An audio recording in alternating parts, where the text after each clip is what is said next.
Standards. They're called the Harry Benjamin International Gender Dysphoria Association Standards of Care for the Management of Gender Dysphoria. For the transsexual person, really what they're doing is they're liberating themselves. They're finally being true to themselves.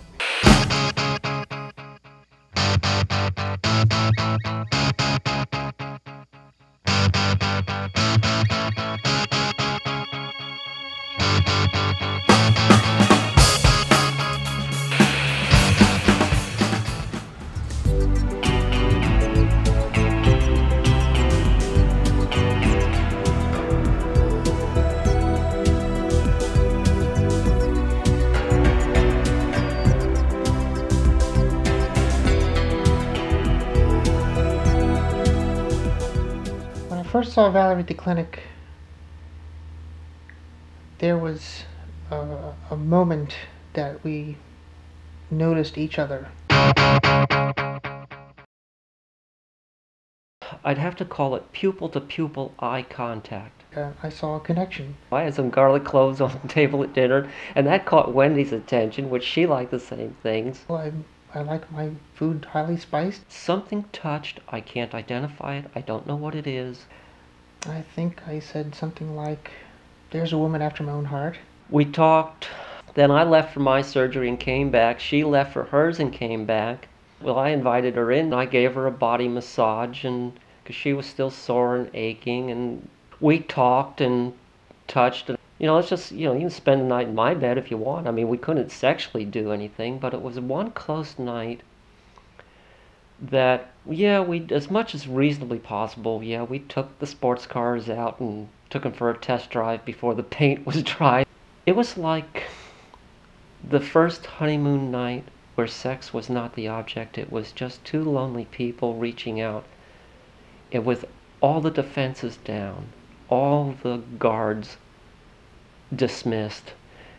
We were just so totally open and vulnerable with each other. And I think that was what solidified it. What do you want me to do? I'd like you to sit here. Get comfortable. I'd like you to talk to me. And take off your clothes.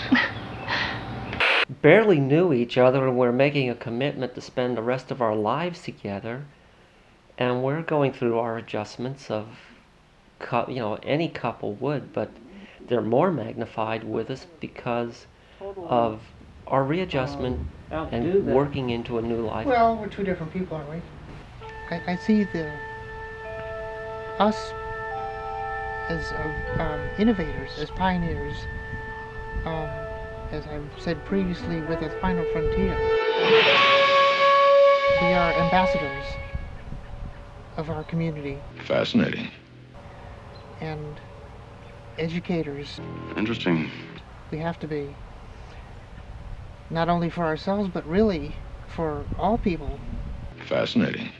Guys think women have it made. Well, honey, wait till they try all the clothes and got to keep up with this and keep up with that and have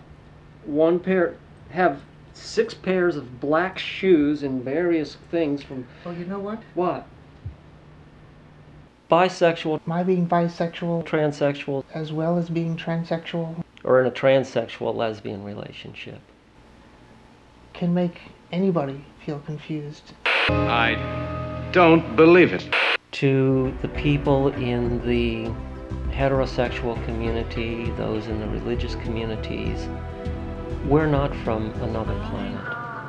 We come from the same human family that everybody else does, just that our genetics got scrambled along the way. I see us as two twin-spirited people who have a unique perspective, and because of that can connect on so many different levels like no man and no woman could ever connect on. Life itself is not one single ingredient. It's a cosmogony of an infinite number of ingredients. The background and experience that I picked up having to live as a male, and yet I have so much to offer as a female as well. And though we aren't baby eaters, we don't breathe fluorine, we don't hang upside down in caves, We don't recruit anybody. God knows I never want anybody else to go through this. It is education just to give put a face on the transgender, transsexual community, that we are just people, you know, just people, and we deserve and have a right to a life just like any other people. This is just an example of what we've got to take for the majority of the rest of our lives. This represents 2 weeks of my hormone and medical regimen. It represents or contains the progesterones, medroxyprogesterone, estradiol, estradiol valerate, Premarin, my cholesterol medication, aspirin to prevent thrombosis and blood clots, also ginkgo biloba to keep my mental acuity up. If we don't have these, our body systems will start to fail. We'll have to deal with osteoporosis and general system weakening, just like any other woman going through menopause.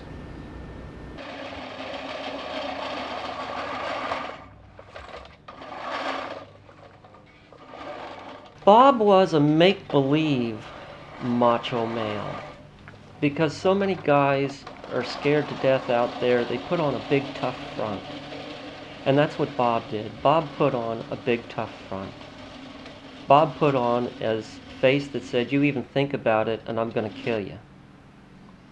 I, on the other hand, after I found the courage to go out my front door in California in broad daylight in a dress and damn what the neighbors said, I found something inside me that I'd forgot I even had. And I found a courage in there, and when I touched that, something went off inside, something changed. I don't go out of my way to prove that I'm tough. I know I'm tough because of what I've accomplished to get where I am today. You get labeled as faggot and queer and weak and sissy, and people don't understand how much courage it takes to be a sissy, because you stand up and face the whole world all by yourself. I've overcome so many things that I was absolutely terrified of and afraid of. I no longer fear anything. You see the t-shirts, "No Fear." Well, because of what I've had to go through in my transition, I give the term "no fear" a brand new definition. Like Robert said too, in a way I respect the guy. He minds his own business. He never bothers anybody. You got to give him credit for that. It's a pretty big decision to make. Yeah, it is, and I'm glad I didn't have to help him with it. Yeah, it takes a lot of follow through. I'll admit it was a little weird for me too, but it's also very intriguing, wouldn't you say? Yeah, it makes life more interesting. That's for darn sure. Right. If we were all the same, life would really suck, huh? Wouldn't it? You know, that's kind of the fun of it, isn't it? You know? Yeah, we're not all the same. That's right.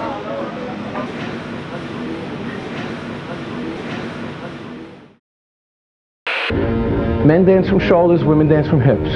I am what I am.